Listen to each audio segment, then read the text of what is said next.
એ મગનલાલ અત્યારે બધું બંધ હોય હે સાંભળો એવી રીતની ઉતાવળ નહીં કરવાની એવી ઉતાવળ કરી હોય ને તો આ ગંગામાં દખ ના પડે અને સાંભળો સમજી વિચારીને કામ કરો કેમ કે સંદાસ આપણને નિયમિત શૌચાલય માટે બનાવ્યું છે તો ઘણા લોકો શું કરે છે ખબર છે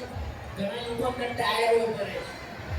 આટલા ભરે છે મોટા મોટા પાણકા મૂકી દે છે અને અંદર પસ્તી ભરે છે જ્યાં ત્યાં ભંગારનો સામાન ભરી દે છે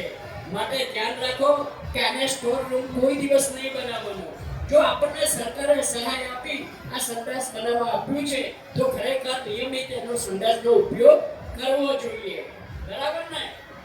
કરીને ગંદકી ના થાય અને આપણે બેન દીકરીને બહાર જવું ના પડે બરાબર અને સાંભળો મગનલા પહેલાનો સમય કેવો હતો કે લોકો ઘરમાં જમતા અને બહાર કળશે જતા પણ અત્યારનો સમય બદલાઈ ગયો છે અત્યારનો સમય કેવો છે કે લોકો બહાર જમે છે અને ઘેર આવીને સંડાસ જાય છે આવો સમય છે માટે બને ત્યાં સુધી જે લોકોને સંડાસ પણ ના હોય ને એ લોકોએ પણ આ સરકારી સરકારીનો આપણે લાભ લઈ અને એ જે આપણને મદદ કરે છે તો એનો ચોક્કસ આપણે લાભ લેવો જોઈએ અને ઘેર ઘેર જાગૃત ગામે ગામ આપણી એ પણ આપણે સાર્થક બનાવવું